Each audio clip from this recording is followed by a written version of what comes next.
ವೀಕ್ಷಕರೇ ನಮಸ್ಕಾರ. ನಮ್ಮ ದೇಶಕ್ಕೆ ಸ್ವಾತಂತ್ರ್ಯ ಬಂದು 78 ವರ್ಷ ಕಳೆಯಿತು. ಆದರೆ ಕರ್ನಾಟಕ ರಾಜ್ಯದ ವಿಜಯನಗರ ಜಿಲ್ಲೆಯ ಕೊಟ್ಟೂರಿನ ಚಿರಿಬಿ ಗ್ರಾಮದ ಒಂದು ವರ್ಗಕ್ಕಿನ್ನೂ ಸ್ವಾತಂತ್ರ್ಯ ಸಿಕ್ಕಿಲ್ಲ. ಸಂವಿಧಾನ ಹೇಳುತ್ತೆ ಪ್ರತಿಯೊಬ್ಬ ಮನುಷ್ಯನಿಗೂ ಬದುಕುವ ಹಕ್ಕಿದೆ ಅಂತ. ಆದರೆ ಈ ವಿಜಯನಗರ ಜಿಲ್ಲೆಯ ಈ ಗ್ರಾಮದಲ್ಲಿ ಮನುಷ್ಯ ಮಕ್ಕಳಿಗೆ ಬದುಕೋದಕ್ಕೆ ಮನೆ ಇಲ್ಲ, ದೇಹ ಬಾಧೆ ಮುಗಿಸೋದಕ್ಕೆ ಶೌಚಾಲಯ ಇಲ್ಲ. ಇದೇ ಈ ಹೊತ್ತಿನ ವಿಶೇಷ ಕಂಪ್ಲೇಂಟ್ ಬಾಕ್ಸ್. ನಾನು ಸಾಹಿಲ್.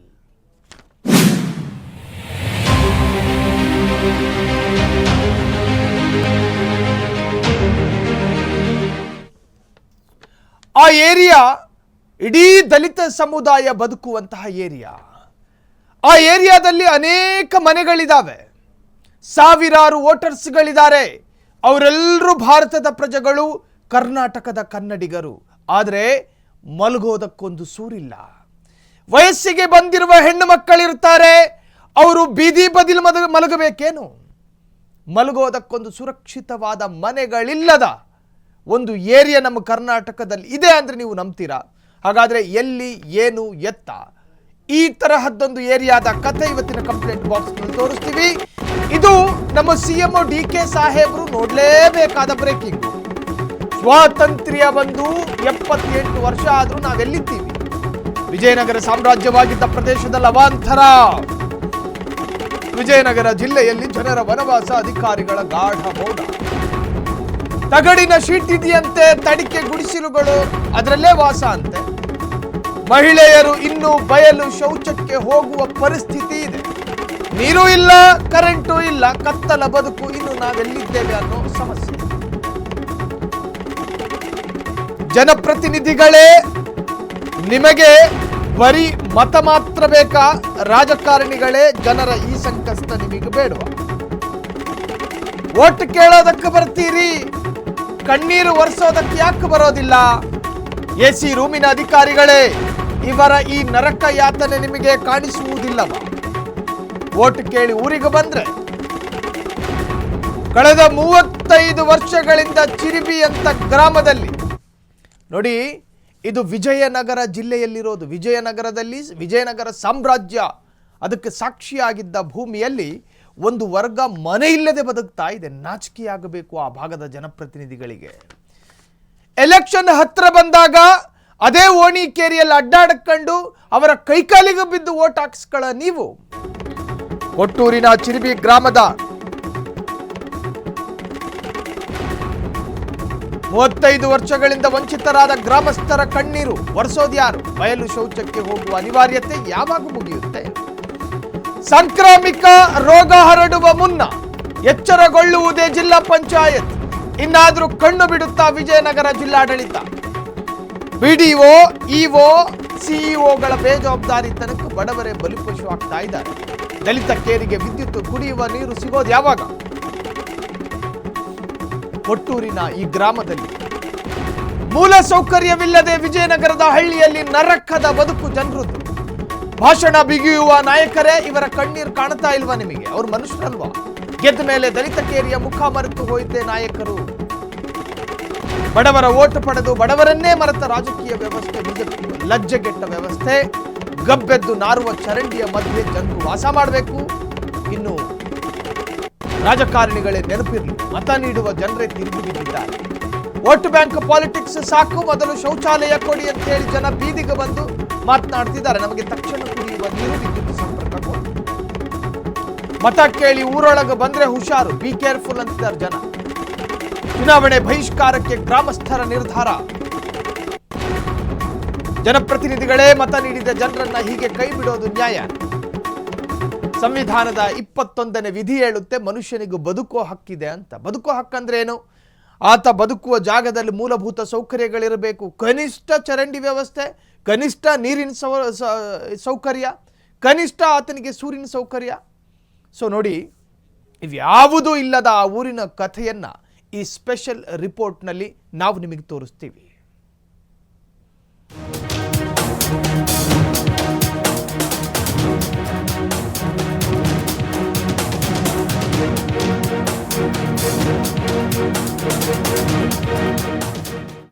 ಸರಿಯಾದ ಸೂರಿಲ್ಲದೆ ತಗಡಿನ ಶೀಟು ಹಾಗೂ ತಡಿಕೆಗಳಿಂದ ನಿರ್ಮಿಸಿರುವ ಗುಡಿಸಲುಗಳು, ಎಲ್ಲೆಂದರಲ್ಲಿ ರಸ್ತೆಯಲ್ಲೇ ಹರಿಯುತ್ತಿರುವ ಗಲೀಜು ಚರಂಡಿ ನೀರು. ನಮಗೆ ಕನಿಷ್ಠ ಪಕ್ಷ ಮೂಲ ಸೌಕರ್ಯಗಳು ಇಲ್ಲ. ನಾವು ಇಂದಿಗೂ ಬಯಲು ಶೌಚಕ್ಕೆ ಹೋಗಬೇಕಾದ ಅನಿವಾರ್ಯತೆ ಇದೆ ಎಂದು ಕಣ್ಣೀರಿಡುತ್ತಿರುವ ಮಹಿಳೆಯರು. ಈ ದುಸ್ಥಿತಿಯ ದೃಶ್ಯಗಳು ಕಂಡುಬಂದದ್ದು ವಿಜಯನಗರ ಜಿಲ್ಲೆಯ ಕೊಟ್ಟೂರು ತಾಲೂಕಿನ ಚಿರಿಬಿ ಗ್ರಾಮದಲ್ಲಿ. ಇಲ್ಲಿನ ದಲಿತ ಕೇರಿಯ ದುಸ್ಥಿತಿ ಹೇಳತೀರದಾಗಿದೆ. ಕಳೆದ 35 ವರ್ಷಗಳಿಂದ ಈ ಭಾಗದ ಜನರು ಯಾವುದೇ ಕನಿಷ್ಠ ಸೌಲಭ್ಯಗಳಿಲ್ಲದೆ ವಂಚಿತರಾಗಿದ್ದಾರೆ. ಕುಡಿಯುವ ನೀರು, ಶೌಚಾಲಯ ಹಾಗೂ ಶಾಶ್ವತ ವಿದ್ಯುತ್ ಸಂಪರ್ಕವಿಲ್ಲದೆ ಗ್ರಾಮಸ್ಥರು ದಿನನಿತ್ಯ ಪರದಾಡುವಂತಾಗಿದೆ.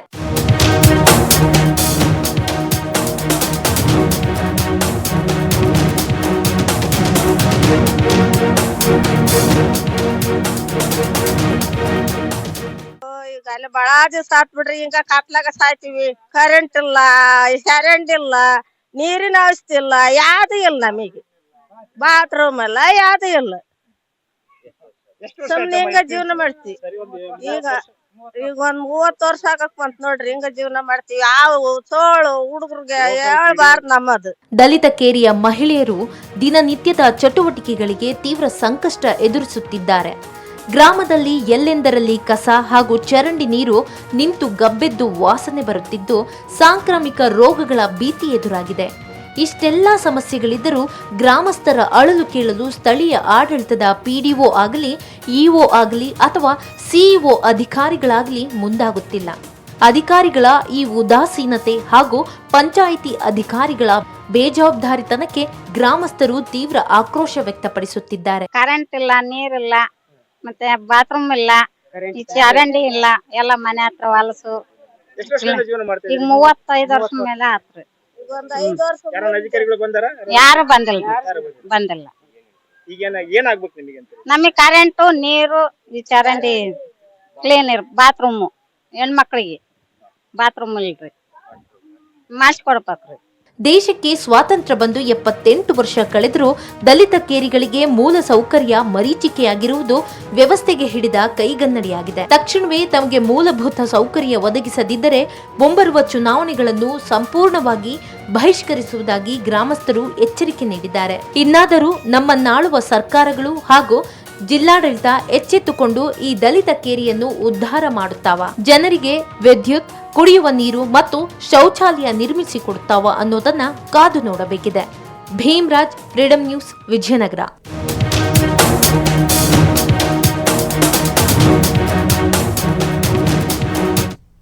ಜನಪ್ರತಿನಿಧಿಗಳ ಮನೆಗಳಲ್ಲಿ ಶೌಚಾಲಯಗಳಿಲ್ಲದೆ 3 ದಿನ ಬದುಕೋದಕ್ಕೆ ಸಾಧ್ಯನಾ ನಿಮಗೆ? ನಾನು ವಿಜಯನಗರದ ಜಿಲ್ಲಾಡಳಿತದ ಅಧಿಕಾರಿಗಳ ಜೊತೆ ಕೇಳ್ತಾ ಇದ್ದೀನಿ. ಟಾಯ್ಲೆಟ್ ಇಲ್ಲದೆ ನಿಮ್ಮ ಮನೆ ಹೆಂಗಸರು 3 ದಿನ ಬದುಕೋದಕ್ಕೆ ಸಾಧ್ಯನಾ? ಪಾಪ ಆ ಕೊಟ್ಟೂರಿನ ಚಿರಿಬಿ ಗ್ರಾಮ, ಅದು ಗ್ರಾಮ ಅಂತೇಳಿ ಕನ್ಸಿಡರ್ ಆಗಿ 30-35 ವರ್ಷ ಆಯಿತೋ ಏನೋ. ಆ 35 ವರ್ಷಗಳಿಂದಲೂ ಟಾಯ್ಲೆಟ್ ಇಲ್ಲ ಅಲ್ಲಿನ ಜನರಿಗೆ. ಮೂಲಭೂತ ಸೌಕರ್ಯ ಇಲ್ಲ, ಸರಿಯಾದಂತಹ ಚರಂಡಿಯ ವ್ಯವಸ್ಥೆಗಳಿಲ್ಲ. ಕಸಗಳನ್ನು ಅಲ್ಲಲ್ಲಿ ಡಂಪ್ ಮಾಡಲಾಗುತ್ತೆ. ಆ ಡಂಪ್ ಮಾಡಲ್ಪಟ್ಟ ಕಸಗಳಿಂದ ಸಾಂಕ್ರಾಮಿಕ ರೋಗ ಬರೋದಿಲ್ವೇನು? ಜಿಲ್ಲಾಡಳಿತ ಇನ್ಯಾವ ಉದ್ಧಾರಕ್ಕಾಗಲ್ಲಿರೋದು? ಆ ಜಿಲ್ಲಾಡಳಿತದ ವ್ಯಾಪ್ತಿಗೆ ಬರುವಂತಹ ಒಂದು ಗ್ರಾಮದಲ್ಲಿ ಆರೋಗ್ಯ ಅನ್ನೋದು ಕೈಕಾಲು ಮುರ್ಕಂಡು ಬಿದ್ದಿರುವಾಗ ಜನ ಅನ್ನೋರು ಶೌಚಾಲಯ ಇಲ್ಲದೆ ಬಯಲು ಶೌಚಾಲಯವನ್ನೇ ಈಗಲೂ ಬಳಸ್ತಾ ಇದ್ದಾರೆ. ಒರಿಸ್ಸಾದ ಅದು ಯಾವುದೋ ಗ್ರಾಮದ ಕಥೆಯನ್ನು ಕೇಳ್ತಾ ಇದ್ವಿ ನಾವು. ಇದು ನಮ್ಮದೇ ಕರ್ನಾಟಕದ ವಿಜಯನಗರ ಅನ್ನೋ ಅತಿ ದೊಡ್ಡ ಸಾಮ್ರಾಜ್ಯ ಆಳಿ ಬದುಕಿದ್ದ ವಿಜಯನಗರ ಜಿಲ್ಲೆಯ ಕೊಟ್ಟೂರಿನ ಚಿರಿಬಿ ಅನ್ನೋ ಗ್ರಾಮದಲ್ಲಿ ಈಗಲೂ ಈ ತರಹದ ನಾಯಿಪಾಡು ಅನ್ನುವುದಾದರೆ ನಿಜಕ್ಕೂ ಅಲ್ಲಿನ ಜಿಲ್ಲಾಡಳಿತಕ್ಕೂ ಮಾನ ಮರ್ಯಾದೆ ಇಲ್ಲ, ನಮ್ಮನ್ನಾಳ್ತಾ ಇರುವಂತಹ ಸರ್ಕಾರಕ್ಕೂ ಮಾನ ಮರ್ಯಾದೆ ಇಲ್ಲ. ಎಸ್, ಇನ್ನು ಆ ಗ್ರಾಮದ ಈ ಕಂಪ್ಲೀಟ್ ಅವ್ಯವಸ್ಥೆಯ ಬಗ್ಗೆ ನಮ್ಮ ಪ್ರತಿನಿಧಿ ಭೀಮರಾವ್ ನಡೆಸಿರುವಂತಹ ಒಂದು ವಾಕ್ಥ್ರೂ ಇದೆ, ನೋಡ್ಕೊಂಡು ಬರೋಣ. ಸ್ವಾತಂತ್ರ್ಯ ಬಂದು 8 ದಶಕಗಳು ಕಳೀತಾ ಬಂದ್ರು ಕೂಡ ಇವತ್ತು ವಿಜಯನಗರ ಜಿಲ್ಲೆಯ ಕೊಟ್ಟೂರು ತಾಲೂಕಿನ ಚಿರಿಬಿ ಗ್ರಾಮದಲ್ಲಿ ಇರುವಂತದ್ದು. ನಾವು ಈ ಒಂದು ಗ್ರಾಮದಲ್ಲಿ ಅಂದ್ರೆ ದಲಿತ ಕೇರಿ ಇವತ್ತು ಕೂಡ ಯಾವುದೇ ರೀತಿಯಿಂದ ಮೂಲಭೂತ ಸೌಕರ್ಯಗಳು ಇಲ್ಲದೆ ಇವತ್ತು ವಂಚನೆಯಿಂದಾಗಿ ಇವತ್ತು ಈ ಕೇರಿ ಸ್ವಾತಂತ್ರ್ಯ ಪೂರ್ವದಲ್ಲಿ ಹೇಗೆ ಗ್ರಾಮಗಳು ಇದ್ವೋ ಇವತ್ತು ಕೂಡ ಅದೇ ಪರಿಸ್ಥಿತಿ ಇರುವಂತದ್ದು ನಾವು ದೃಶ್ಯಗಳಲ್ಲೇ ತೋರಿಸ್ತಾ ಇದೀವಿ. ಏನಂತಂದ್ರೆ ಒಂದ್ ಕಡೆ ಸರ್ಕಾರಗಳು ಹೇಳ್ತವೆ ಇವತ್ತು ಗುಡಿಸಲು ಮುಕ್ತ ಗ್ರಾಮ ಮಾಡ್ತೀವಿ ಅಂತಂದೇಳಿ, ಆದ್ರೆ ಇವತ್ತು ವಾಸ್ತವ ಏನಂತ ನೋಡೋದಾದ್ರೆ ನಾವು ಫ್ರೀಡಮ್ ಟಿವಿ ರಿಯಾಲಿಟಿ ಚೆಕ್ ಮಾಡ್ಲಿಕ್ಕೆ ಬಂದಿರುವಂತದ್ದು ನಾವು ದೃಶ್ಯಗಳಲ್ಲೇ ತೋರಿಸ್ತಾ ಇದೀವಿ. ಏನೋ ಈಗಾಗಲೇ ಈ ಒಂದು ಗ್ರಾಮದಲ್ಲಿ ಯಾವುದೇ ಮೂಲಭೂತ ಸೌಕರ್ಯ ಇಲ್ಲದ, ಅಂದ್ರೆ ಒಂದು ಕನಿಷ್ಠ ಸೌಲಭ್ಯಗಳು ಅಂದ್ರೆ ಒಂದು ಚರಂಡಿ ಆಗಿರ್ಬೋದು ಮತ್ತು ರಸ್ತೆ ಆಗಿರ್ಬೋದು ಮತ್ತು ವಿದ್ಯುತ್ ಮತ್ತು ಕುಡಿಯ ನೀರಿನ ವ್ಯವಸ್ಥೆ ಆಗಿರ್ಬೋದು, ಯಾವುದೇ ರೀತಿಯ ಒಂದೇ ಒಂದು ಕಿಂಚಿತ್ತು ಕೂಡ ಇವತ್ತು ಮೂಲಭೂತ ಸೌಕರ್ಯಗಳು ಇಲ್ಲದೆ ಇವತ್ತು ಈ ಗ್ರಾಮದ ಜನರು ಮತ್ತು ದಲಿತರು ಈ ಒಂದು ಓಣೆಯಲ್ಲಿ ಅದೇ ರೀತಿಯಾಗಿ ಬದುಕ್ತಾ ಇರೋದನ್ನ ನಾವು ನೋಡ್ತಾ ಇದೀವಿ. ಆ ದೃಶ್ಯಗಳಲ್ಲಿ ತೋರಿಸ್ತಾ ಇದೀವಿ. ಈ ಒಂದು ಚರಂಡಿ ವ್ಯವಸ್ಥೆ ಅಂದ್ರೆ ಈ ಬಳಕೆ ಮಾಡಿರ್ತಕ್ಕಂಥ ನೀರು ಎಲ್ಲೂ ಕೂಡ ಹೋಗದೆ ಇವತ್ತು ಇದೇ ನೀರಲ್ಲಿ ಕೂಡ ತುಳಿದಾಡಿಕೊಂಡು ಓಡಾಡುವಂತ ಪರಿಸ್ಥಿತಿ ಕೂಡ ಎದುರಾಗಿರುವಂತದ್ದನ್ನ ನಾವು ನೋಡ್ತಾ ಇದೀವಿ. ಇಲ್ಲಿ ಒಂದಿಷ್ಟು ಇದೇ ಗ್ರಾಮದ ಒಂದು ದಲಿತ ಕೇರಿಯ ಒಂದಿಷ್ಟು ಮಹಿಳೆಯರು ಕೂಡ ಇವತ್ತು ನಮ್ ಜೊತೆ ಇದ್ದಾರೆ. ಅವರನ್ನ ಮಾತಾಡಿಸುವಂತ ಪ್ರಯತ್ನ ಮಾಡ್ತೀವಿ. ಮಹಿಳೆಯರು ಇದಾರೆ, ಅವ್ರನ್ನ ಮಾತಾಡ್ಸಂತ. ಅಮ್ಮ, ನಿಮ್ಗೆ ಎಷ್ಟು ದಿನದ ಸಮಸ್ಯೆ ಆಗಿದೆ, ಏನಾಗಿದೆ? ಈಗ ಅಲ್ಲಿ ಬಾಳ ದಿವಸ ಆತ್ ಬಿಡ್ರಿ, ಹಿಂಗ ಕಾಟ್ಲಾಗ ಸಾಯ್ತಿವಿ. ಕರೆಂಟ್ ಇಲ್ಲ, ಚರಂಡಿ ಇಲ್ಲ, ನೀರಿನ ವ್ಯವಸ್ಥೆ ಇಲ್ಲ, ಯಾವ್ದು ಇಲ್ಲ ನಮಗೆ. ಬಾತ್ರೂಮ್ ಇಲ್ಲ, ಯಾವ್ದು ಇಲ್ಲ. ಸುಮ್ನೆ ಹಿಂಗ ಜೀವನ ಮಾಡ್ತೀವಿ. ಈಗ ಒಂದ್ 30 ವರ್ಷ ಆಗಕ್ ಬಂತ ನೋಡ್ರಿ, ಹಿಂಗ ಜೀವನ ಮಾಡ್ತೀವಿ. ಯಾವ ಸೋಳು ಹುಡುಗರಿಗೆ ಹೇಳ್ಬಾರ್ದು ನಮ್ಮದು. ನಮ್ಮದು ಅದೇ ಸಮಸ್ಯೆ ಸರ್. ಕರೆಂಟ್ ಇಲ್ಲ, ನೀರಿಲ್ಲ, ಮತ್ತೆ ಬಾತ್ರೂಮ್ ಇಲ್ಲ, ಈ ಚರಂಡಿ ಇಲ್ಲ, ಎಲ್ಲ ಮನೆ ಹತ್ರ ಹೊಲಸು. ಈಗ 35 ವರ್ಷ ಮೇಲೆ ಆತ್ರಿ. ಯಾರು ಬಂದಿಲ್ಲ. ನಮಗೆ ಕರೆಂಟು, ನೀರು, ಈ ಚರಂಡಿ ಕ್ಲೀನ್ ಬಾತ್ರೂಮ್, ಹೆಣ್ಮಕ್ಳಿಗೆ ಬಾತ್ರೂಮ್ ಇಲ್ರಿ, ಮಾಡಿಸ್ಕೊಡ್ಬೇಕ್ರಿ. ಇದಿಷ್ಟು ಇವ್ರು ಹೇಳುವಂತದ್ದು. ಇಲ್ಲಿನ ಜನರು ಏನಿದ್ದಾರೆ ಅಂತ ಹೇಳಿದ್ರೆ, ನಮ್ಗೆ ಯಾವ್ದೋ ಐಷಾರಾಮಿ ಜೀವನ ಕೇಳ್ತಾ ಇಲ್ಲ, ಕನಿಷ್ಠ ಮೂಲಭೂತ ಸೌಕರ್ಯ ಕೊಡಿ ಅಂತ ಹೇಳಿ ಕೇಳ್ತಾ ಇದಾರೆ. ಇಲ್ಲಿನ ಅಧಿಕಾರಿಗಳು ಆಗಿರ್ಬೋದು, ಮತ್ತು ಪಿಡಿಒಗಳು ಆಗಿರ್ಬೋದು, ಮತ್ತು ಗ್ರಾಮ ಪಂಚಾಯತಿ ಇಒ, ತಹಶೀಲ್ದಾರ್ ಮತ್ತು ತಾಲೂಕು ಆಡಳಿತ ಆಗಿರ್ಬೋದು, ಕನಿಷ್ಠ ಸೌಕರ್ಯಗಳು ಕೊಡಿ ಸ್ವಾಮಿ ಅಂತ ಹೇಳಿ ಕೇಳ್ತಾ ಇದ್ರೆ. ಹಾಗಾಗಿ ಇವರು ಹಕ್ಕೊತ್ತ ಏನಂತ ಇದ್ರೆ, ನಮಗೆ ಮೂಲಭೂತ ಸೌಕರ್ಯಗಳು ಕೊಟ್ರೆ ಸಾಕು, ನಮಗೆ ಇನ್ನೇನು ಬೇಡ, ನಮಗೆ ನೆಮ್ಮದಿ ಬದುಕಿ ಕಟ್ಟಿಕೊಳ್ಳಕ್ಕೆ ಒಂದು ವ್ಯವಸ್ಥೆ ಮಾಡಿಕೊಡಿ ಅನ್ನೋ ಮಾತನ್ನು ಕೂಡ ಈ ಸಂದರ್ಭದಲ್ಲಿ ಹೇಳಿರುವಂತದ್ದು. Bhimraj, freedom TV, Vijayanagara. ಇದೆಂತಹ ಕ್ರೌರ್ಯ ನೋಡಿ ಪಾಪ. ವಯಸ್ಸಿಗೆ ಬಂದಿರೋ ಹೆಣ್ಮಕ್ಳು ಇರೋದಿಲ್ವಾ? ವಯಸ್ಸಿಗೆ ಬಂದಿರೋ ಹೆಣ್ಮಕ್ಳು ಇರ್ತಾರೆ ಆ ಗ್ರಾಮದಲ್ಲಿ. ಈ ಬಗ್ಗೆ ನಮ್ಮ ಪ್ರತಿನಿಧಿ ಭೀಮರಾವ್ ಜೊತೆ ಮಾತನಾಡಿಸ್ತಾ ಹೋಗೋಣ. ಅದಕ್ಕೂ ಮುಂಚಿತವಾಗಿ, ಈ ಗ್ರಾಮದಲ್ಲಿ ಸಾಕಷ್ಟು ಹೆಣ್ಮಕ್ಳಿದ್ದಾರೆ. ಅಲ್ಲಿನ ಮೂಲಭೂತ ಸೌಕರ್ಯ ಅವರ ಜಾತಿಯ ಆಧಾರಿತವಾಗಿ ಅಲ್ಲಿ ರೂಪುಗೊಳ್ಳುತ್ತೆ ಅನ್ನೋದಾದ್ರೆ ಅಲ್ಲಿನ ಜಿಲ್ಲಾಡಳಿತ ಕನಿಷ್ಠ ಮಾನವೀಯತೆ ಇಲ್ಲ. ಭೀಮರಾವ್, ಮಾತನಾಡೋಣ. ಆ ಗ್ರಾಮದಲ್ಲಿ ನೀವು ತೋರಿಸ್ತಾ ಇದ್ರಿ, ನಿಮ್ಮ ವಾಕ್ತೃ ಕೂಡ ಗಮನಿಸ್ತಾ ಇರುವಾಗ ಇದ್ದಂಥ ಸಂದರ್ಭದಲ್ಲಿ 30 ವರ್ಷಗಳಿಂದಲೂ ಕೂಡ ಅಲ್ಲಿ ಈ ತರಹದ್ದೇ ನರಕದಲ್ಲಿ ಬದುಕ್ತಾ ಇದ್ದಾರೆ ಅನ್ನೋದಾದ್ರೆ ನಿಜಕ್ಕೂ ಬದಲಾವಣೆಯನ್ನ ಜನಪ್ರತಿನಿಧಿಗಳು ಯಾಕೆ ಬಯಸ್ತಾ ಇಲ್ಲ? ಅವ್ರ ಉದ್ದೇಶ ಏನು ಭೀಮರಾವ್?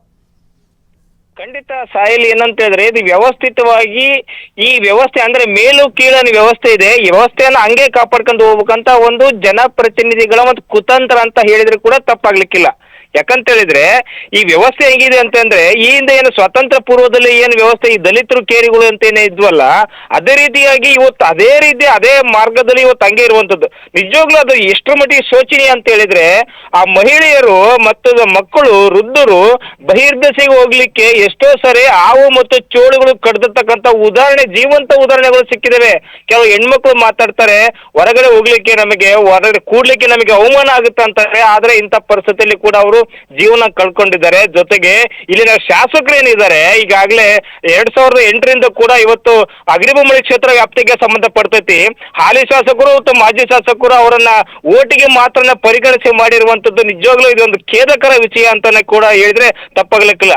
ಇವರಿಗೆ ಸ್ವಲ್ಪನಾದ್ರೂ ನಾಚಿಕೆ, ಮಾನ, ಮರ್ಯಾದೆ ಇದೆಯಾ ಅನ್ನೋದು ಒಂದು ಪ್ರಶ್ನೆ ನಮಗೆ ಕಾಡುವಂತದ್ದು. ಯಾಕಂದ್ರೆ ಆ ಪರಿಸ್ಥಿತಿ ನೋಡಿದ್ರೆ ಒಂದು ಮನೆಯಿಂದ ಮತ್ತೊಂದು ಮನೆಗೆ ತಾವೇ ಹಣದಿಂದ ಖರೀದಿ ಮಾಡ್ಕೊಂಡು ಬಿಟ್ಟು ಲೈನ್ ಅನ್ನ ಎಳ್ಕೊಂಡು ಹೋಗಿದ್ದಾರೆ. ಒಂದು ಮನೆಯಿಂದ ಇನ್ನೊಂದು ಮನೆಗೆ ಅವರೇ ತಂತಿಗಳನ್ನ ಹಾಕೊಂತ ಹೋಗಿದ್ದಾರೆ. ಅಂತ ಸಂದರ್ಭದಲ್ಲಿ ಇರುವಂತದ್ದು ಕನಿಷ್ಠ ಏನೋ ಚರಂಡಿ ಕೂಡ ಇಲ್ಲ. ಇಲ್ಲಿ ವ್ಯವಸ್ಥೆ ಹೇಗಿದೆ ಅಂತ ಹೇಳಿದ್ರೆ ನಾಚಿಕೆ ಆಗಬೇಕು ಈ ಜನಪ್ರತಿನಿಧಿಗಳಿಗೆ. ಜಿಲ್ಲಾಡಳಿತ ಕೂಡ ಇದನ್ನ ಶೀಘ್ರವಾಗಿ ಅಂದ್ರೆ ಇದನ್ನ ಗಂಭೀರವಾಗಿ ಇವನ್ನ ಪರಿಗಣಿಸಿ ಇವತ್ತು ವ್ಯವಸ್ಥೆ 78 ವರ್ಷಗಳು ಕಳೆದ್ರು ಕೂಡ ಈ ವ್ಯವಸ್ಥೆ ಹಂಗಿದೆ ಅಂತಂದ್ರೆ ಏನ್ ಹೇಳ್ಬೇಕು? ಇವತ್ತು ಜಿಲ್ಲಾಡಳಿತ ಸೀರಿಯಸ್ ಆಗಿ ಇದನ್ನ ಮುಂದುವರಿಸಬೇಕು, ಇದನ್ನ ಪರಿಶೀಲನೆ ಮಾಡಿ ಕ್ರಮ ತಗೊಳ್ಬೇಕಂತ ಹೇಳಿ ಜನರು ಕೂಡ ಒತ್ತಾಯ ಮಾಡ್ತಾ ಇದಾರೆ. ಸಾಹಿಲ್, ಇನ್ನು ಭೀಮರಾಜ್, ಅಟ್ಲೀಸ್ಟ್ ಚುನಾವಣೆ ಸಂದರ್ಭದಲ್ಲಾದ್ರೂ ಈ ಓಣಿಕೇರಿಗೆ ಬರುತ್ತಂತ ಈ ಜನಪ್ರತಿನಿಧಿಗಳ ಕಾಲ್ಗಳು? ಖಂಡಿತ ಬರ್ತಾರ ಸಾಹಿಲ್. ಯಾಕಂತ ಹೇಳಿದ್ರೆ ಅವರಿಗೆ ಓಟ್ ಬೇಕಷ್ಟೇ, ಮತ ಬ್ಯಾಂಕ್ಗಳು ಅವ್ರಿಗೆ. ಯಾಕಂತ ಹೇಳಿದ್ರೆ ಅಲ್ಲಿ ಇರ್ತಕ್ಕಂಥವ್ರು ಎಲ್ಲರೂ ದಲಿತರೇ ಅಲ್ಲಿ. ಪಾಪ ಅವ್ರಿಗೆ ಏನು ಗೊತ್ತಿಲ್ಲ.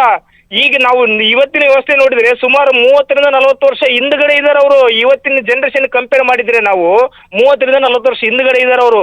ಒಂದು ಸಿಸಿ ರಸ್ತೆಗಳು ಇಲ್ಲ ಅಲ್ಲಿ, ಒಂದು ಚರಂಡಿಗಳು ಇಲ್ಲ, ಒಂದು ಸಾರ್ವಜನಿಕ ನಲ್ಲಿಗಳು ಇಲ್ಲ ಅಲ್ಲಿ. ಹೆಂಗೆ ಜೀವನ ಕಳೀತಾ ಇದಾರೆ ಅಂತ ಹೇಳಿದ್ರೆ ನಿಜವಾಗ್ಲೂ ಕೂಡ ಅದು ಒಂದು ನರಕ. ಅದು ನರಕದಿಂದಲ್ಲಿ ಅವ್ರು ಕಳೀತಾ ಇದಾರೆ. ಯಾಕಂತಂದ್ರೆ ಅವ್ರಿಗೆ ಗೊತ್ತಾಗ್ತಾ ಇಲ್ಲ ನಾವು ನರಕದಲ್ಲಿ ಬದುಕ್ತೀವಿ ಅನ್ನೋದು ಕೂಡ ಅವ್ರಿಗೆ ಗೊತ್ತಾಗ್ತಾ ಇಲ್ಲ. ಅಂತ ಪರಿಸ್ಥಿತಿಯಲ್ಲಿ ಬದುಕ್ತಾ ಇದಾರೆ ಅವರು. ಒಂದು ಸೌಕರ್ಯಗಳಿಲ್ಲ, ಒಂದು ವಿದ್ಯಾಭ್ಯಾಸ ಕೂಡ ಒಂದು ವ್ಯವಸ್ಥೆ ಇರ್ತಕ್ಕಂಥ ಶಾಲೆ, ಈ ಕಾಲೇಜ್ ಕೂಡ, ಶಾಲೆಗಳು ಕೂಡ ಅಲ್ಲಿ ಇಲ್ಲ. ಅಂತ ಪರಿಸ್ಥಿತಿ ಒಳಗೆ ಬದುಕಿದ್ದಾರೆ. ಶಾಸಕರು ಮಾತ್ರ ಎಲೆಕ್ಷನ್ ಟೈಮ್ನಲ್ಲಿ ಮಾತ್ರ ಅವರಿಗೆ ಆಶ್ವಾಸನೆ ಹಂಗೆ ಕೊಟ್ಟು ಹೋಗ್ತಾರೆ. ಯಾಕಂತ ಹೇಳಿದ್ರೆ ಈ ವ್ಯವಸ್ಥೆ ಹಿಂಗೆ ಇದ್ರೆ ಈ ಮುಂದಿನ ಸಂದರ್ಭದಲ್ಲಿ ಇದೇ ಆಶ್ವಾಸನೆ ಕೊಟ್ಟು ಮತ್ತೆ ಅವ್ರ ಕಡೆಯಿಂದ ಓಟನ್ನ ಪಡ್ಕೊಳ್ಳುವಂತ ಕೆಲಸ ಕೂಡ ಮಾಡಿದ್ದಾರೆ ಅಂತಾನೆ ಹೇಳ್ಬೋದು ಸಾಹಿಲ್. ಈಗ ಇದು ಯಾವ ಶಾಸಕರ ವ್ಯಾಪ್ತಿಗೆ ಬರುತ್ತೆ? ಆ ಶಾಸಕರ ಗಮನಕ್ಕೆ ತರುವಂತ ಪ್ರಯತ್ನಗಳಾಗಿದೆಯಾ ಗ್ರಾಮಸ್ಥರುಗಳಿಂದ? ಖಂಡಿತ. ಈಗ ಆಲ್ರೆಡಿ ಅವರು ಸುಮಾರು ಸರಿ ನಮ್ಮ ಹಗರಿಬೊಮ್ಮಳಿ ಕ್ಷೇತ್ರ ವ್ಯಾಪ್ತಿಗೆ ಬರ್ತದೆ ಈ ಒಂದು ಚಿರಿಬಿ ಗ್ರಾಮ. ಹಗರಿಬೊಮ್ಮಳಿ ಕ್ಷೇತ್ರದ ಶಾಸಕರು ನೇಮರಾಜ್ ನಾಯ್ಕ್ ಅವರು ಇದ್ದಾರೆ. ಅದು ಅವ್ರಿಗೆ ಇಲ್ಲಿ ಬಂದಿರ್ತಕ್ಕಂತ ಒಂದೇ ನೆನಪು ಕೂಡ ಇಲ್ಲ ಅಂತ ಹೇಳ್ತಾರೆ. ಎಲೆಕ್ಷನ್ ಟೈಮ್ ನಲ್ಲಿ ಅಷ್ಟೇ ನಾವು ಬಂದೋಗಿದ್ದಾರೆ, ಅವ್ರನ್ನ ಅಷ್ಟೇ ನೋಡಿದೀವಿ ನಾವು. ತಿರುಗಿ ಎಲೆಕ್ಷನ್ ಆದ್ಮೇಲೆ ಕೂಡ ಈತ ಮುಖ ಹಾಕಿ ಕೂಡ ನೋಡಿಲ್ಲ ಅಂತಂದೇಳಿ ಗ್ರಾಮಸ್ಥರು ಖುದ್ದ ಆರೋಪ ಮಾಡ್ತಾ ಇದಾರೆ. ಅಲ್ಲಿ ಎಲೆಕ್ಷನ್ ಇದ್ದಾಗ ಅಷ್ಟೇ ಬಾರಿ ಅವರು, ಬಾಕಿ ಟೈಮ್ ನಲ್ಲಿ ಬರೋದಿಲ್ಲ ಅವರು ನಮಗೆ ಅಂತಂದೇಳಿ ಆರೋಪವನ್ನ ಮಾಡ್ತಾ ಇದ್ದಾರೆ. ಹಾಗಾಗಿ ಇನ್ನೊಂದು ಏನಂತ ಹೇಳಿದ್ರೆ ಅಲ್ಲಿ PDOಗಳು ಕೂಡ ಅಲ್ಲಿ ಒಂದು ವ್ಯವಸ್ಥೆ ಅಂದ್ರೆ ಕನಿಷ್ಠ ಸೌಲಭ್ಯಗಳು ಕೊಡುವಲ್ಲಿ ಗ್ರಾಮ ಪಂಚಾಯತ್ ಆಗಿರ್ಬೋದು, ತಾಲೂಕು ಪಂಚಾಯತ್ ಆಗಿರ್ಬೋದು ಸಂಪೂರ್ಣವಾಗಿ ವಿಫಲ ಆಗಿದೆ ಅಂತಾನೆ ಕೂಡ ಹೇಳ್ಬೋದು ಸಾಹಿಲ್. ಇನ್ನು ನನ್ನ ಕಲ್ಪನೆಯಲ್ಲಿ ನನಗೆ ಭಯ ಆಯಿತು ನೋಡಿ. ಈ ವಯಸ್ಸಿಗೆ ಬಂದಿರೋ ಹೆಣ್ಮಕ್ಳು ಈ ಬಯಲು ಮಲ ಏನು ವಿಸರ್ಜನೆಗೆ ಹೋಗೋ ಸಂದರ್ಭದಲ್ಲಿ ಅಲ್ರಿ, ಇದೆಂತಹ ಅಸಹ್ಯ ಮತ್ತು ನಿಜಕ್ಕೂ ಕೂಡ ಇದು ಕಲ್ಪನೆ ಮಾಡಿಕೊಳ್ಳೋದಕ್ಕೂ ಸಾಧ್ಯ ಇಲ್ಲ ಅಂತ ಅಲ್ಲಿ ಸಾಕಷ್ಟು ಹೆಣ್ಮಕ್ಳು ಇರೋದಿಲ್ವಾ? ಖಂಡಿತ ಸಾಯಿಲ್. ಯಾಕಂತ ಹೇಳಿದ್ರೆ ಸಣ್ಣ ಮಕ್ಕಳು ಕೂಡ ಅಲ್ಲಿ ಬಹಿರ್ದಶೆಗೆ ಹೋಗುವಂತ ಪರಿಸ್ಥಿತಿ. ಯಾಕಂತ ಹೇಳಿದ್ರೆ ಅದು ಒಂದು ಕುಗ್ರಾಮ, ಅದು ಇರುವಂತದ್ದು ರಿಮೋಟ್ ಏರಿಯಾದಲ್ಲಿ ಇರ್ತಕ್ಕಂಥ ಒಂದು ಗ್ರಾಮ ಅದು. ಅಲ್ಲಿ ಬರೀ ಕಾಡು ಇದೆ, ಆ ಪಕ್ಕಿಗೆ ಕಾಡಿದೆ. ಆ ಕಾಡು ಪಕ್ಕಿಗೆ ಇದು ಒಂದು ಹಳ್ಳಿ ಇರುವಂತದ್ದು. ಅಲ್ಲಿ ಅವರು ಶೌಚಾಲಯಕ್ಕೆ ಹೋಗ್ಬೇಕಂತಂದ್ರೆ ಒಂದು ಗದ್ದೆಗಳಲ್ಲಿ ಹೋಗ್ತಾರೆ, ಇಲ್ಲಾಂದ್ರೆ ಯಾವ್ದೊಂದು ಬೇಲಿ ಇರುತ್ತೆ, ತಂತಿ ಬೇಲಿ. ಅಲ್ಲಿ ಮರಿಗೆ ಹೋಗ್ಬೇಕಲ್ವಾ? ಮಾನಕ್ಕಿಂತ ದೊಡ್ಡದು ಯಾವುದೂ ಇಲ್ಲ ಅಲ್ವಾ? ಬಹಿರ್ದಶೆಗೆ ಹೋಗುವಾಗ ಆ ಪಕ್ಕಿ ಕೂತ್ಕೊಂಡಿರ್ತಕ್ಕಂಥ ಸಂದರ್ಭದಲ್ಲಿ ಎಷ್ಟೋ ಬಾರಿ ಕೂಡ ಹಾವು ಮತ್ತು ಚೋಳು ಕಡ್ದಿರ್ತಕ್ಕಂಥ ಉದಾಹರಣೆಗಳು ಇದಾವೆ ಅಂತ ಹೇಳ್ತಾರೆ. ನಮ್ಮ ಸಾಮಾಜಿಕ ನಾಗರಿಕ ಸಮಾಜ ತಲೆ ತಗ್ಗಿಸುವಂತ ಕೆಲಸ ಆಗಿದೆ ಇದು. ನಿಜವಾಗ್ಲೂ ಕೂಡ ಇದಕ್ಕೆ ಜಿಲ್ಲಾಡಳಿತ ಖಂಡಿತವಾಗಿ ಸೂಕ್ತ ರೀತಿಯಲ್ಲಿ ಒಂದು ಕ್ರಮ ತಗೋಬೇಕು. ಮತ್ತೆ ಶಾಸಕರು ಕೂಡ ಕೂಡಲೇ ಅದನ್ನ ಭೇಟಿ ನೀಡಿ ಅಲ್ಲಿ ಏನ್ ವ್ಯವಸ್ಥೆಗಳು ಬೇಕಾಗಿದೆ ಮೂಲ ಸೌಕರ್ಯ ಕೊಟ್ಟರೆ ಸಾಕು ಸ್ವಾಮಿ. ಇವತ್ತು ಏನೋ ಸ್ವಾತಂತ್ರ್ಯ ಬಂದು 78-80 ವರ್ಷ ಕಳೀತಾ ಬಂದ್ರು ಕೂಡ ಇವತ್ತು ಅದೇ ವ್ಯವಸ್ಥೆ ಇದೆ ಅಂತಂದ್ರೆ ಇನ್ನೆಂತ ವಿಪರ್ಯಾಸ ಇದೆ ಅಂತ ಅದನ್ನ ಅರ್ಥ ಇಮೇಜ್ ಕೂಡ ಮಾಡ್ಕೊಳಕ್ ಆಗ್ತಾ ಇಲ್ಲ ಸಾಹಿಲ್. ಈ ಪರಿಸ್ಥಿತಿಲಿ ಆ ಗ್ರಾಮಸ್ಥರು ಬದುಕೋದೇ ಕಷ್ಟ ರೀ ಪಾಪ. ಇದನ್ನ ಕಲ್ಪನೆ ಮಾಡಿಕೊಳ್ಳೋದಕ್ಕೂ ಕೂಡ ಸಾಧ್ಯ ಇಲ್ಲ ನೋಡಿ. ಆ ಭಾಗದ ಶಾಸಕರು ಎಚ್ಚರಗೊಳ್ಳದಿದ್ದರೆ ಫ್ರೀಡಮ್ ಟಿವಿ ಎಚ್ಚರಿಸುವ ಪ್ರಯತ್ನಗಳನ್ನು ಮಾಡ್ತವೆ. ಆ ಗ್ರಾಮದ ಅಥವಾ ಯಾವ ಜಿಲ್ಲಾಡಳಿತದ ವ್ಯಾಪ್ತಿಗೆ ಬರುತ್ತೋ ಆ ಗ್ರಾಮ, ಆ ಜಿಲ್ಲಾಡಳಿತದ ಸಂಬಂಧಪಟ್ಟಂತ ಅಧಿಕಾರಿಗಳು ಕೂತು ಜಾಗದಿಂದ ಎದ್ದು ಆ ಗ್ರಾಮಕ್ಕೆ ಹೋಗಬೇಕು. ನಾವು ತೋರಿಸಿದ್ವಿ ವಿಜುವಲ್ಸ್ ಅಲ್ಲಿ. ಹೆಂಗ್ರಿ ಬದುಕ್ತಾರೆ? ನಿಮ್ಮ ಹೆಂಡ್ರ ಮಕ್ಕಳು ಬದುಕ್ತಾರೆ ಏನು ಟಾಯ್ಲೆಟ್ ಇಲ್ದಲೆ? ನಿಮ್ಮ ಹೆಂಡ್ರ ಮಕ್ಕಳು ಮನೆ ಮುಂದೆ ಚರಂಡಿ ಇಲ್ದಲೆ ಆ ಗ್ರಾಮದಲ್ಲಿ ಬದುಕ್ತಾರೇನು? ನಿಮ್ಮ ಮನೆಯಲ್ಲಿ ಕರೆಂಟ್ ಇಲ್ದಲೆ ನೀವು ಬದುಕ್ತೀರೇನು? ಒಂದು ಗ್ರಾಮಕ್ಕೆ ಸಂವಿಧಾನ ಹೇಳುತ್ತೆ 21ನೇ ವಿಧಿಯಲ್ಲಿ ಬದುಕುವ ಹಕ್ಕು ಅಂತ. ಬದುಕುವ ಹಕ್ಕು ಅಂದರೆ ನಮ್ಮ ನಾಳುವ ಸರ್ಕಾರ ನಮಗೆ ಮೂಲಭೂತ ಸೌಕರ್ಯ ಕೊಡಬೇಕು.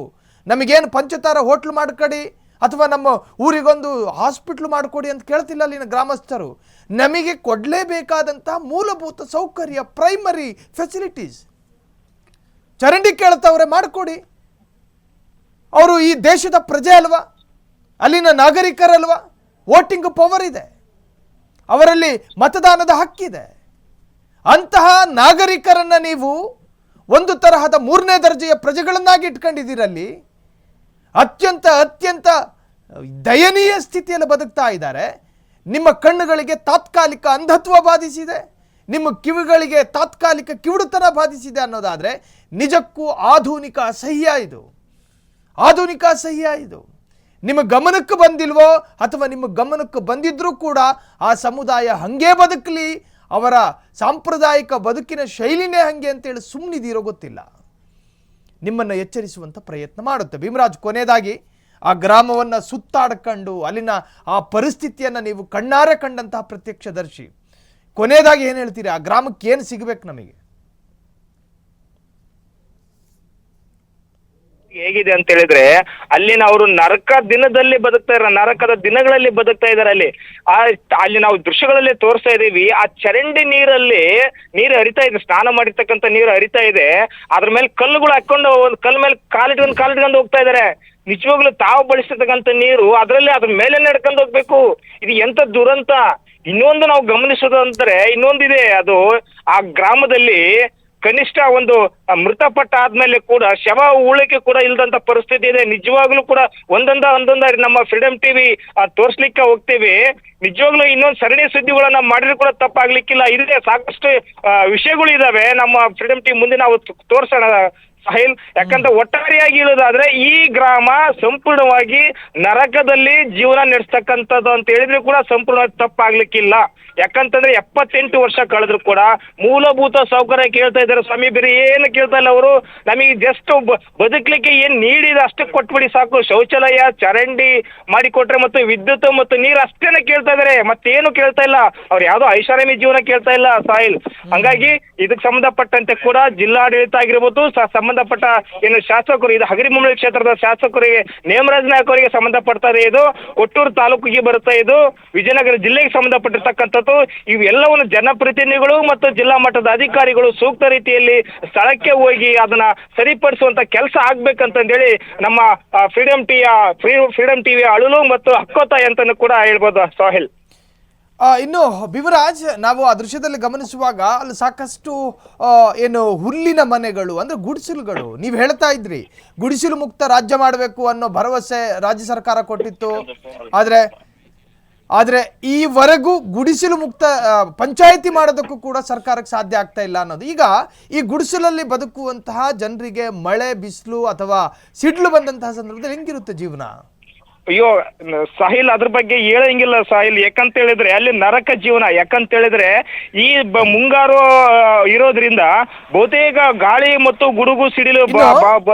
ಭೀಮರಾಜ್, ಈ ಸಂದರ್ಭದಲ್ಲಿ ಅಮರೇಶನ್ ಅವರಿಗೆ ನಾವು ಸಂಬಂಧಪಟ್ಟಂತ ಅಲ್ಲಿನ PDO ಅನ್ಸುತ್ತೆ, ನನ್ನ ತಂಡ ತಹಶೀಲ್ದಾರಿಗೆ ಸಂಪರ್ಕ ಮಾಡಿದ್ರೆ ನಮ್ಮ ಗಮನಕ್ಕೇ ಇದಿಲ್ಲ ಅಂತ ಹೇಳ್ತಿದಾರಂತೆ. ಅಮರೇಶ್ ಎನ್ನುವಂತಹ ತಹಶೀಲ್ದಾರ್ ಗಮನಕ್ಕೆ ಈ ಗ್ರಾಮದ ಪರಿಸ್ಥಿತಿಯ ಈಗಿನ ವಸ್ತುಸ್ಥಿತಿಯೇ ಗೊತ್ತಿಲ್ವಂತೆ. ನಿಜವಾಗ್ಲೂ ಇದು ದುರಂತ ಅಂತ ಹೇಳ್ಬೋದು. ಯಾಕಂತಂದ್ರೆ ಇವತ್ತು ತಾಲೂಕು ಮಟ್ಟದ ಅಧಿಕಾರಿಗಳು ಹೇಗಾಗಿದ್ದಾರೆ, ಒಂದು ತಾಲೂಕು ಅಡ್ಮಿನಿಸ್ಟ್ರೇಟಿವ್ ಅಂತ ಹೇಳಿದ್ರೆ ಹೇಗಿರಬೇಕು, ಪ್ರತಿಯೊಂದು ಹಳ್ಳಿಯ ಒಂದು ಗ್ರಾಮದ ನಕ್ಷೆ ಕೂಡ ಈ ಪ್ರತಿಯೊಂದು ಇಂಚು ಕೂಡ ಅವರಿಗೆ ಮಾಹಿತಿ ಇರಬೇಕು. ಆದ್ರೆ ಇವತ್ತು ಅವರಿಗೆ ಒಂದು ಗ್ರಾಮನ ವ್ಯಾಪ್ತಿಗೆ ಒಂದು ಗ್ರಾಮ, ಒಂದು ಹಳ್ಳಿನೇ ನಮಗೆ ಗಮನಕ್ಕಿಲ್ಲ ಅಂತ ಹೇಳಿದ್ರೆ ಇದು ನಾಚಿಕೆ ಗೇಡಿನ ವಿಷಯ ಅಂತಾನೆ ಹೇಳ್ಬೋದು. ಯಾಕಂತಂದ್ರೆ ಅವರಿಗೆ ಜವಾಬ್ದಾರಿ, ತಾಲೂಕು ಅಡ್ಮಿನಿಸ್ಟ್ರೇಟಿವ್ ಅಂದ್ರೆ ಪ್ರತಿಯೊಬ್ಬರ ಒಂದು ಅವರ ಜೀವನವನ್ನ ಕಲ್ಪಿಸ್ತಕ್ಕಂಥ ಜವಾಬ್ದಾರಿ ಮತ್ತು ಅವ್ರ ಮೂಲ ಸೌಕರ್ಯಗಳನ್ನ ಕೊಡ್ತಕ್ಕಂಥ ಮಹತ್ವದ ಜವಾಬ್ದಾರಿ ಒಬ್ಬ ತಹಶೀಲ್ದಾರ್ಗೆ ಇರ್ತದೆ. ಇಡೀ ತಾಲೂಕಿನ ಯಾವುದೇ ಒಬ್ಬ ಪ್ರಜೆ ಆಗಿರೋ ಅವ್ರು ಕಾಪಾಡುವಂತ ಜವಾಬ್ದಾರಿ ಇರ್ತದೆ. ಆದ್ರೆ ನಿಜವಾಗ್ಲೂ ಇದು ನಾಚಿಕೆ ಗೇಡಿನಂತ ಕೆಲಸ ಅಂತ ಹೇಳ್ಬೋದು.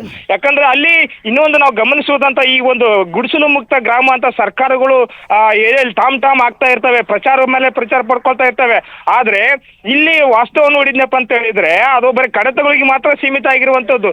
ನಿಜವಾಗ್ಲೂ ಆ ದಲಿತ ಕೇರಿ ಹೆಂಗಿದೆ ಅಂತ ಹೇಳಿದ್ರೆ ಅಲ್ಲಿ ಯಾವುದೇ ಸೌಕರ್ಯಗಳಿಲ್ಲ, ಒಟ್ಟಾರೆ ಏನೇನೇ ಸೌಕರ್ಯ ಇಲ್ಲ. ಅವರೇ ಖುದ್ದಾಗಿ ಪೋಲ್ ಕಂಬ ಅಂದ್ರೆ ಒಂದು ಏನು ಕಟ್ಟಿಗೆಯ ಕಂಬವನ್ನ ಉಣ್ಕೊಂಡು ಅದ್ರ ಮೇಲೆ ತಂತಿಯನ್ನ ತಗೊಂಬರ್ತಾರೆ. ಅವರು ವೈರನ್ನ ತಗೊಂಬಂದು ಒಬ್ಬ ಮನೆಯಿಂದ ಇನ್ನೊಂದು ಮನೆಯಿಂದ ಲಿಂಕ್ ಹಾಕೊಂತ ಹೋಗ್ತಾರೆ. ಅವರು ಕರೆಂಟ್ ಒಂದು ಮಿಕ್ಸಿ ಫ್ಯಾನ್ ಉಡಿದ್ರೆ ಮತ್ತೆ ಇನ್ನೊಂದು ಫ್ಯಾನ್ ಮನೆಯಲ್ಲಿ ಲೈಟ್ ಹತ್ತಂಗಿಲ್ಲ ಸಾಹಿಲ್, ಅಂತ ಪರಿಸ್ಥಿತಿ ಇದೆ. ನಿಜವಾಗ್ಲೂ ಇದು ಯಾವ ರೀತಿ ಇದೆ? ಇಷ್ಟು ಸ್ವಾತಂತ್ರ್ಯ ಬಂದು ಇಷ್ಟು ವರ್ಷ ಆದ್ರೂ ಕೂಡ ಹಿಂಗೆ ಇದಾನ ಅಂತ ಒಂದು ಪ್ರಶ್ನೆ ಕಾಡ್ತಕ್ಕಂಥದ್ದು ಸಾಹಿಲ್. ಭೀಮರಾಜ್, ಇದನ್ನ ಇಲ್ಲಿಗೆ ಬಿಡುವಂತಹ ಇರಾದೆಯಲ್ಲಿ ಫ್ರೀಡಮ್ ಟಿವಿ ಇಲ್ಲ. ನೀವು ಅಲ್ಲಿದ್ದ ಕಂಡೆ ಇದರ ಕಂಪ್ಲೀಟ್ ಫಾಲೋ ಅಪ್ ಮಾಡಿ ಆ ಗ್ರಾಮಕ್ಕೆ ಸ್ವಾತಂತ್ರ್ಯ ಸಿಗಬೇಕು. ಆ ಗ್ರಾಮಕ್ಕೆ ಸ್ವಾತಂತ್ರ್ಯ ಸಿಗಲೇಬೇಕು. ಅಲ್ಲಿನ ಜನ ನಮ್ಮ ಹಾಗೆ ಬದುಕಬೇಕು. ಈಗ ನೋಡಿ, PDO ಮಾಧವಿ ಅವರಿಗೆ ಫೋನ್ ಸಂಪರ್ಕ ಪ್ರಯತ್ನಗಳಾಗ್ತಾ ಇದೆ ನಮ್ಮ ತಂಡದಿಂದ. ಫೋನ್ ಸ್ವೀಕಾರ ಮಾಡೋ ಗೋಜಿಗೆ ಅವರು ಹೋಗ್ತಾ ಇಲ್ಲ. ನೋಡಿ ಭೀಮರಾಜ್, ನಾನು ಹೇಳ್ತಾ ಇದ್ದೆ ಆ ಗ್ರಾಮಕ್ಕೆ ಸ್ವಾತಂತ್ರ್ಯ ಸಿಗಬೇಕು. ಅಲ್ಲಿನ ಜಿಲ್ಲಾಡಳಿತ ಅದು ಏನು ಮಾಡುತ್ತೋ ಅವ್ರ ಕರ್ಮಕ್ಕೆ ಅವ್ರ ಗಮನಕ್ಕೆ ಬಂದಿಲ್ವಂತೆ. ಅವರು ಗಮನಕ್ಕೆ ತರುವಂತಹ ಪ್ರಯತ್ನಗಳು ನಿಮ್ಮ ಶೈಲಿಯಲ್ಲಿ ಆಗಲಿ ಭೀಮರಾಜ್. ಖಂಡಿತ ಸಾಹಿಲ್, ಖಂಡಿತ ನಮ್ಮ ಮಾಡ್ತೀವಿ Sahil. Yes sir, thank you Freedom TV ಜೊತೆ ಮಾತನಾಡಿಕೆ ತಮ್ಮೆಲ್ಲ ಮಾಹಿತಿಗೂ ಧನ್ಯವಾದ ಭೀಮರಾಜ್. ಸೊ ಅಲ್ಲಿನ ಗ್ರಾಮಸ್ಥರು ನಮ್ಮ ಪ್ರತಿನಿಧಿಯ ಜೊತೆ ಮಾತನಾಡುವಂತಹ ಸಂದರ್ಭದಲ್ಲಿ ನೋಡ್ರಿ ಅದು ಹೆಂಗೆ ಹೇಳ್ತಾರೆ ನೋಡಿ, ಅವರು ಸರಳವಾಗಿ ಹೇಳ್ತಾರೆ.